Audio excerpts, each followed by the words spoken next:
কোরবানির ঈদকে সামনে রেখে কুষ্টিয়ার কুমারখালীতে প্রায় ৩,৫৯৭টি খামারে প্রস্তুত করা হয়েছে ৩০,৫৫৯টি পশু। লাভের আশায় শেষ মুহূর্তে পরিচর্যায় ব্যস্ত সময় কাটাচ্ছেন খামারি ও পশু মালিকরা। এবার উপজেলায় পশুর চাহিদা রয়েছে ১৮,০০০-এরও বেশি, যা গত বছরের তুলনায় ৩,০০০ বেশি। স্থানীয় চাহিদা মিটিয়ে ঢাকা, বরিশাল, চট্টগ্রাম সহ বিভিন্ন এলাকায় কুষ্টিয়ার কুমারখালীর পশু বিক্রি করা হয়। কোরবানিতে ওই ৮-৯টা ব্যবসা ধরেন। এখন তো ছোট মোটো গরু, সব রকম গরু, কেউ ২ লাখের উপরে হবেনি, কেউ ১.৫ লাখ হবেনি, কেউ হয়তো ১,২০,২৫ হবেনি, এরকম হবেনি। আমার না কমপক্ষে ২০ বছর ধরে করতেছি। আগে ১০টা আমি একা ছিলাম, 10টা গরু পুষতাম, ছাল ফল দুগে যা ২০-২০টা গরু পুষছি আমি। আমার এখন বর্তমান গরু আছে 4টা, কিন্তু ভবিষ্যতে আমার একটা বড় করার স্বপ্ন আছে। আমার যেগুলা গরু আছে 2টা 16 লাখ আশা করতেছি, 2টা 16 লাখ, আর 2টা ওইটা আছে মনে করেন যে 1.5 লাখ করে।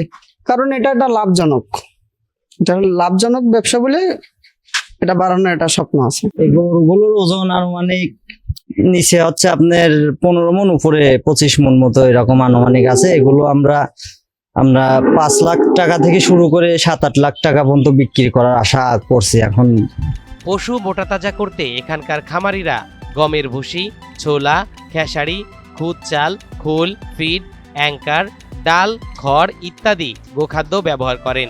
তবে গোখাদ্যের দাম বেড়ে যায়, লাভ নিয়ে চিন্তিত এখানকার খামারিরা। আমার স্বামী আর কি ঘাস কাটি নিয়ে এসে দেয়, সেটা আছে কাটি কুইটা আমি খাওয়াই। সংসারের কাজ কাম দুজনেই করি, কারণ এখন তো আমার গরুর বেচার টাইম নাই, এখন দাম বেশি, কিন্তু যখন বেচার টাইম হবে তখন দাম কমে যেতে পারে, তখন তো আমার শালগুড়ির দাম উঠবি না, ওই 8-9 মণ হবে না। এইরকম বাজার থাকলে আমার গরুতে লাভ হবে, আমি আবার আরেকটা কিনতে পারবো সেই টাকা দিয়ে। জিনিসপত্রের দাম না কমলে গরু পালন করবো কেমন করে? গরুর খাবারের দাম বেশি হলে সমস্যা হয় না, সব কাজই করা লাগে। গোয়াল ধোয়া লাগে, গরু গা কসলান লাগে, গরু খাবার ধোয়া লাগে বারে। তবে গত বছরের তুলনায় এবছর গোখাদ্যের দাম কিছুটা কম, এমনটাই জানাচ্ছেন এখানকার ব্যবসায়ীরা। পশু কিনে তারা লাভের মুখ দেখবে বলে আশাবাদী। গোখাদ্য তো গতবার দাম ছিল, মানে সালটা গতবার উঠেছিল প্রায় ২৯০০, ২৯৫০, আর ফেসারি ছিল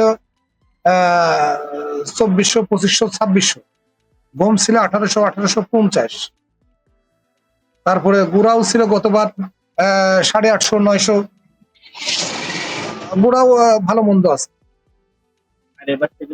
এইবারে সর্বোচ্চ উঠেছিল মনে হয় ৮০০ টাকা, ৮২০ টাকা উঠেছিল, সেটা আবার রিজনেবল প্রাইস চলে আসছে, এখন মনে হয় ৭২০ টাকা, না ৭৫০ টাকা। সম্পূর্ণ প্রাকৃতিক উপায়ে কুষ্টিয়ার কুমারখালীতে স্বাস্থ্যসম্মতভাবে পশুপালন করা হচ্ছে, এমনটাই জানালেন উপজেলা প্রাণী সম্পদ কর্মকর্তা।